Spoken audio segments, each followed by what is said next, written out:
الرحيم الحمد لله رب العالمين والعاقبة للمتقين والصلاة والسلام على أشرف الأنبياء والمرسلين سيدنا ومولانا محمد وعلى آله وأصحابه أجمعين. واجب الاحترام حضرت علامہ مولانا سید مختار حسین علی صاحب، علامہ غالب حسین چشتی صاحب، بزرگان ملت راز اسلامی بہن اور بچوں، السلام علیکم ورحمۃ اللہ وبرکاتہ. وعلیکم السلام ورحمۃ اللہ وبرکاتہ. کیونکہ علامہ صاحب تشریف لا چکے ہیں، انشاءاللہ یہاں کے اختصار کے ساتھ چند باتیں آپ کی خدمت میں عرض کروں گا.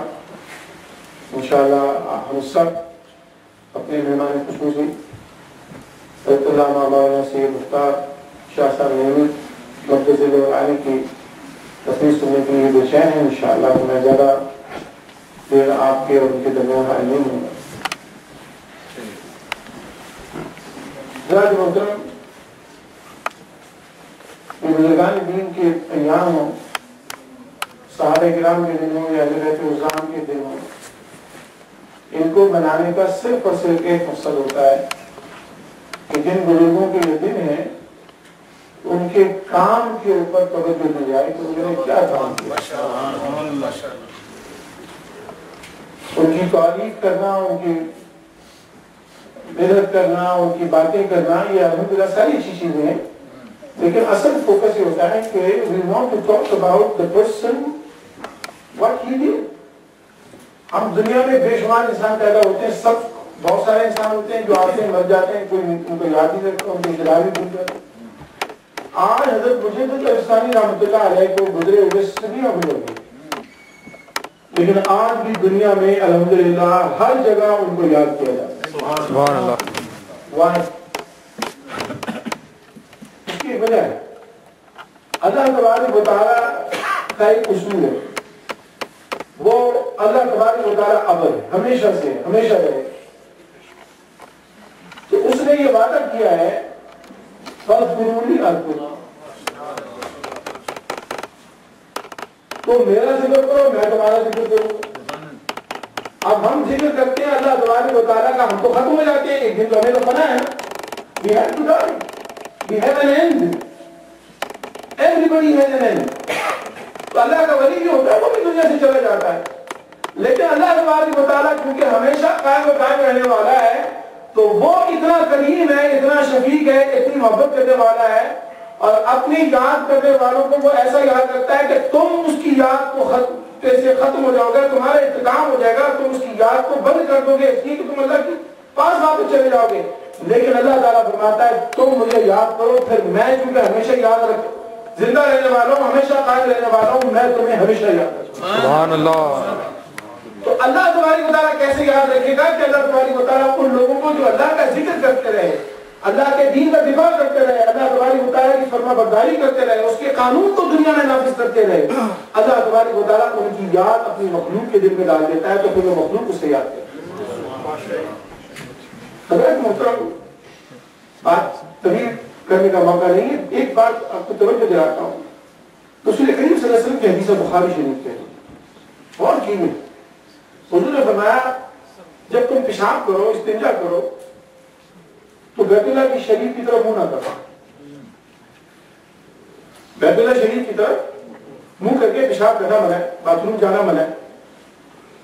آج تو ہم بھول ہی نہیں ساری چیزوں کو، ابھی تو پتہ ہی نہیں ہوتا کہ ہمارا باتھ روم کس ڈائریکشن. اچھا غور کیجیے کہ رسول پاک کی حدیث ہے، لیکن آپ کو اکثر لوگ نہیں سناتے ہوگا کیونکہ عادت تو ختم ہو گیا. اس سے کیا فرق پڑتا ہے مجھے بتائیے؟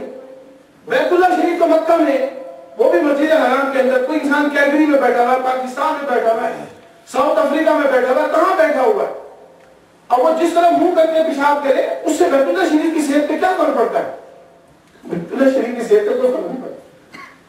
لیکن اللہ تبارک و تعالیٰ کے رسول نے فرمایا کہ بیت اللہ شریف کی طرف منہ کر کے پیشاب اس لیے نہیں کرنا ہے، بلکہ حدیث شریف ایک اور ہے بیت اللہ شریف کی طرف منہ کر کے تھوکنا بھی نہیں ہے.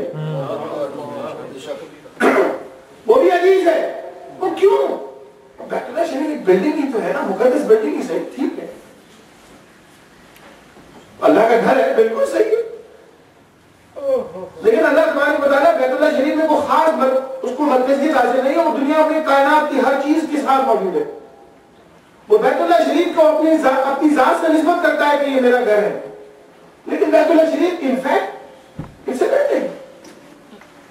حضور نے فرمایا اس کی طرف واش روم میں منہ کر کے پیشاب نہیں کرنا، اس کی طرف تھوکنا نہیں ہے، مراد اس کی یہ کہ یہ ہمارے لیے ہے کہ تم اگر ایسا کرتے رہو گے تو بیت اللہ شریف کا تقدس تمہارے دلوں میں قائم رہے گا، تم اس کا احترام کرتے رہو گے، تمہیں اس کی اہمیت کا احساس رہے گا، تمہیں اس کی پاکیزگی کا ادراک رہے گا، تمہارا ذہن اس بات پر مائل رہے گا کہ یہ بڑی مقدس جگہ ہے، تم اس سے ہزاروں میل دور بھی ہوگے لیکن تمہارے ذہن میں اس کی عظمت اور حرمت تمہارے دل میں برقرار رہے گی۔ اس بات کو باقی رکھنے کے لیے اللہ کے رسول نے فرمایا کہ نہیں اس طرح منہ کر کے تھوکنا نہیں ہے، اس طرح پیشاب نہیں کرنا ہے، مراد یہ ہے کہ تمہیں ہر وقت اس گھر کی یاد رہے اور اس کی اہمیت تمہارے دلوں میں برقرار رہے۔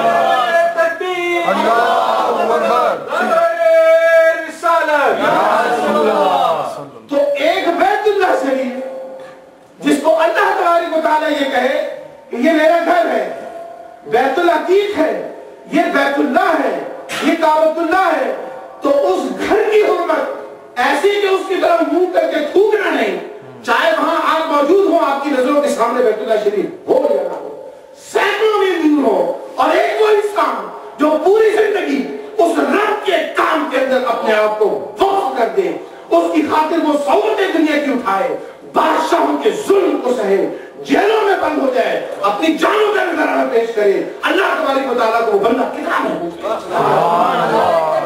اللہ اکبر، وہ انسان اللہ کو کتنا محبوب ہوگا، یہ تو بلڈنگ ہے خالی، اللہ اکبر، ایک بلڈنگ کا یہ تقدس ہے، تو ایک ولی جو اپنی جان پر کھیلتا ہے، اپنی آن پر کھیلتا ہے، اپنی زندگی کو وقف کر دیتا ہے، باطل کے سامنے جھکنے سے انکار کر دیتا ہے، مصیبتیں اور ظلم برداشت کرتا ہے، اس رب کی خاطر وہ رب اس سے کہتا ہے کہ یہ ولی اللہ ہے، یہ میرا دوست ہے۔ اس بلڈنگ کو اللہ نے کہا بیت اللہ، اس انسان کو کہتا ہے یہ ولی اللہ ہے اور یہ میرا دوست ہے، اور پھر وہ اللہ نے فرمایا جب یہ میرا دوست بن جاتا ہے تو پھر دنیا کی کوئی طاقت اسے مغلوب نہیں کر سکتی، دنیا کی کوئی طاقت اسے مغلوب نہیں کر سکتی، دنیا کی کوئی طاقت اسے انٹیمیڈیٹ نہیں کر سکتی، یہ ایسا انسان بن جاتا ہے۔ اللہ فرماتا ہے کہ لا خوف علیہم ولا هم یحزنون، اب ان کو نہ کوئی خوف ہے نہ کوئی ملال ہے، میرے بندے۔ حضرت مجدد الفسانی علامہ صاحب نے بتایا، اور انشاءاللہ ہمارے مہمان خصوصی بھی ہوں اس پر بات کریں گے کہ یہ وہ انسان جنہوں نے آپ میں سوچے تو کچھ آیا تھا، میں مکتوبات کے علامہ حضرت مجدد الفسانی صاحب رحمۃ اللہ علیہ کی کتاب ہے، سارے مکتوبات اس کے اندر موجود ہیں، آپ ان کو مکتوبات کو پڑھیے، یہ مکتوبات نہیں ان کے خطوط ہیں جو آپ نے خطوط لکھے، اور اس میں زیادہ تر خطوط وہ ہیں جو اپنے مرشد کو لکھے، حضرت باقی باللہ رحمۃ اللہ علیہ اپنے مریدوں کو میں نے خط لکھے، اپنے شاگردوں کو خط لکھے، دوستوں کو خط لکھے، اور ایسے نفیس خطوط ہیں۔ ان خطوط کو پڑھنے کے بعد لگتا یہ ہے جو علامہ صاحب جس طرح اشارہ کر رہے تھے، حضرت مجدد الفسانی رحمۃ اللہ علیہ ان اولیاء کاملین میں شامل ہیں جن کو اللہ تبارک و تعالی نے دین کا فہم اور ادراک سب مشاہدے کے ساتھ اور کشف کے ساتھ اور الہام کے ساتھ سبحان اللہ، نعرہ تکبیر، نعرہ رسالت، یا رسول اللہ۔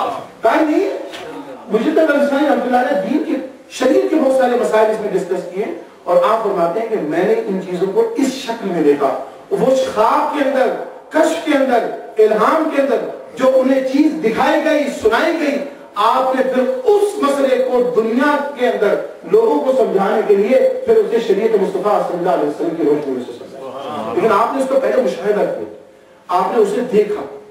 مثلا ایک جگہ ایک مکتوب میں آپ نے فرمایا کہ انسان سنو، یہ تمام مناظر 7 قدم کے اوپر ہے، مناظر اللہ تعالیٰ بتا رہے کہ خود کی منظر ہے، آپ نے 7 قدم میں سے، اور صاف سمجھ میں آتا ہے 7 آسمان، اس کے بعد پھر اللہ تعالیٰ بتا رہے فرمایا یہ 7 قدم ہے، اور ان 7 قدموں میں کوئی انسان 3 قدم پہ پہنچتا ہے، کوئی 4 پہ پہنچتا ہے، کوئی 5 پہ پہنچتا ہے، کوئی 6 پہ پہنچتا ہے، لیکن یاد رکھو جو 4 پہ پہنچا ہے نا اس کی جو کیفیت ہوتی ہے وہ 3 والے سے بہتر ہوتی ہے، جو 5 پر ہے وہ 4 سے بہتر ہے، جو 6 پہ ہے وہ 5 سے بہتر ہے، اس لیے کہ جتنی اللہ تبارک و تعالیٰ کی قرب کی منزلیں اس کو حاصل ہوتی چلی جائیں گی، اللہ کا ادراک اور فہم اس کو اتنا ہی حاصل ہوتا چلا جائے گا، اور اس کے آسان، اس کے لیے اللہ تبارک و تعالیٰ کی پہچان اتنی آسان ہو جائے گی. آپ فرماتے ہیں لیکن یاد رکھو جو تیسرے قدم پر ہے وہ بھی کسی سے کم نہیں ہوتا. یعنی جو اس سے آگے ان کا مقام کتنا بڑا ہوگا. حضرات محترم بات کو ختم کرتا ہوں. آج ہم نے یہاں پر حضرت مجدد الثانی رحمۃ اللہ علیہ کا جو دن منایا ہے، مجھے ایک یاد رکھیے حضرت مجدد الثانی رحمۃ اللہ علیہ پورے 1000 سال کے مجدد ہیں، لیکن اسی صبر کے دن میں جیسے عمیر قادری صاحب نے بتایا ایک اور مجدد حضرت الشاہ احمد رضا خان فاضل بریلوی رحمۃ اللہ، ان کا بھی عرس سفر نہیں ہوتا. تو آج الحمدللہ یہ دو مجددوں کا عرس، ایک حضرت مجدد الثانی اور ایک حضرت مجدد ویر ملت حضرت امام الشاہ احمد رضا خان فاضل بریلوی رحمۃ اللہ علیہ. یاد رکھیے اگر حضرت احمد رضا خان رحمۃ اللہ علیہ نہیں آتے ہندوستان میں تو خدا اہل سنت والجماعت جس کو اللہ نے برقرار رکھا یہ ختم ہو جائے. بالکل انہوں نے جو ڈیفینڈ کیا ہے اس موقع پہ حضرت مجدد الثانی کا یہی تھا. اکبر دین الہی لے کے آیا، کہاں سجدہ کرو، دین اکبری لے کے آیا، دین الہی لے کے آیا. تو وہ جب دین الہی لے کر آیا تو اس میں تو سجدہ کا بادشاہ ہو، آپ نے منع کر دیا.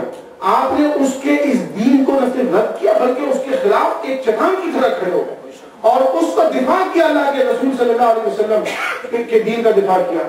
تو آپ نے جس طرح سے دین کو بچایا ان حکمرانوں سے جو راشی تھے، جو بالکل بد کردار تھے، جن کا دین سے تعلق نہیں، نام اکبر ہونا کوئی بڑی بات نہیں ہوتی. نام اکبر ہونا کوئی بڑی بات نہیں ہے، نام آپ کچھ بھی رکھ لیں. میں نے آپ جمعے کی تقریر میں کہا تھا کہ یہاں کینٹین میں ایسی خواتین مجھے ان کے معلوم ہے کہ جو سکھ مذہب میں آ چکی ہیں، نام ابھی بھی مسلمانوں جیسے رکھے ہوئے. بہت سارے لوگ اس وقت غیر مسلم بن چکے ہیں، نام انہوں نے مسلمانوں جیسے رکھے ہوئے تاکہ لوگوں کو برقرار رکھیں. تو اکبر نام ہونا کوئی بڑی بات نہیں ہے، جہانگیر نام ہونا بڑی بات نہیں ہے. بات یہ ہے کہ انسان حق و صداقت کے لیے اپنے ایمان کے دفاع کے لیے کھڑا ہو جائے. وہ حضرت مجدد الثانی کر سکتے ہیں. اور اس کے بعد پھر ہندوستان کے اندر ایک ٹائم تھا جب حضرت مجدد الثانی رحمۃ اللہ علیہ اکبر بادشاہ کے خلاف اور اس طاغوتی طاقتوں کے خلاف کھڑے ہوئے جو دین کو چینج کرنا چاہتے تھے. اور پھر ایک وقت ایسا آیا پچھلی صدی کے اندر جب پھر دین پر حملہ ہوا اور اللہ کے دین اسلام محمد مصطفیٰ صلی اللہ علیہ وسلم کی شریعت اور آپ کے احکامات کو اور عقیدے کو تبدیل کرنے کی کوشش کی. اعلیٰ حضرت دین و ملت الشاہ احمد رضا خان فاضل بریلوی رحمۃ اللہ علیہ کو ڈٹ گئے اس مقابلے میں اور اس کو بچایا. جو کام اللہ کے دین کی حفاظت کرنے کے لیے مجددین کرتے ہیں حضرت امام احمد رضا کا کا. اللہ تبارک و تعالیٰ ہمیں بزرگوں کے رشد کے چلنے والا بنائے، ان کے ساتھ میں وابستگی عطا فرمائے اور اللہ تبارک و تعالیٰ ہمیں ان بزرگان دین کے جو کام ہیں ان کاموں پر عمل کرنے کی توفیق دے. تعریف کرنا بہت اچھی بات ہے، ہم سب کرتے ہیں، اللہ تعالیٰ تعریف کرتا ہے، لیکن دیکھیے ہم سب کو سیکھنا چاہیے. مجدد الثانی رحمۃ اللہ علیہ کا آج دن منا رہے ہیں. خدا کی قسم حضرت مجدد الثانی کی تہجد کی نماز بھی کروا دیں. دن منانا بڑا آسان ہے، عرس کر دینا بہت آسان. ہمیں یہ سوچنا چاہیے امام کے آنے کے بعد کہ ہم we need to follow them. ہم ان جیسے تو نہیں بن سکتے، لیکن اس کا مطلب یہ نہیں کہ یہ ایکسکیوز ہو جائے وہ تو اللہ کے ولی تھا ہم نہیں کر سکتے. نہیں، ہمیں ان کے رشتے قدم پہ چلنا ہے. ہم نے اپنی موسٹ کوشش کرنی ہے. اللہ تبارک و تعالیٰ حضرت مجدد الثانی رحمۃ اللہ علیہ کا فیض ہم سب کو عطا فرمائے اور اللہ تبارک و تعالیٰ ان کے نقش قدم پہ ہم سب کو چلنے کا توفیق عطا فرمائے. وما علینا الا البلاغ.